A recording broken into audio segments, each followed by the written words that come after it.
खबर रायपुर से है, जहां नक्सलियों से चर्चा को लेकर डिप्टी सीएम की तरफ से बयान सामने आया है। उन्होंने कहा है कि नक्सलियों से चर्चा के लिए तैयार है सरकार।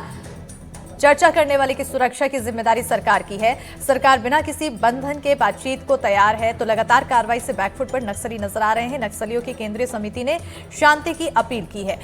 बता दें कि छत्तीसगढ़ में नक्सलियों के खिलाफ लगातार कार्रवाई से नक्सली बैकफुट पर हैं। नक्सली संगठन ने सरकार से शांति वार्ता की अपील भी की। इसको लेकर छत्तीसगढ़ के डिप्टी सीएम विजय शर्मा ने कहा है कि नक्सली जैसी चाहे चर्चा करे, हम भी चर्चा के लिए तैयार हैं। वो बोले कि जो भी चर्चा के लिए सामने आएगा उसकी सुरक्षा की जिम्मेदारी सरकार की होगी। विजय शर्मा ने यह भी कहा है कि बिना किसी बंधन के बातचीत करने को तैयार है।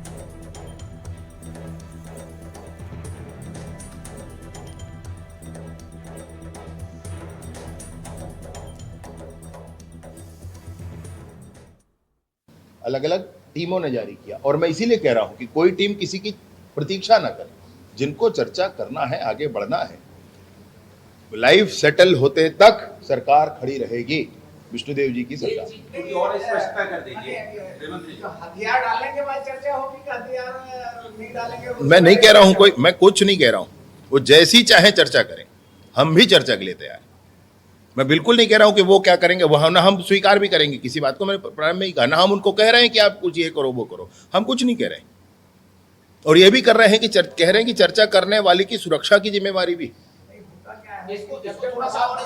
मैं कुछ नहीं कह, मैं इसीलिए कह रहा हूं ना, मैं अपने लिए कुछ बंधनकारी रख रहा हूं ना उनके लिए कुछ बंधनकारी रख रहा हूं। मैं कह रहा हूं कि अगर आपको बात करनी है तो हम तैयार। मैंने तो कहा ना उनकी मानेंगे ना हम कहेंगे।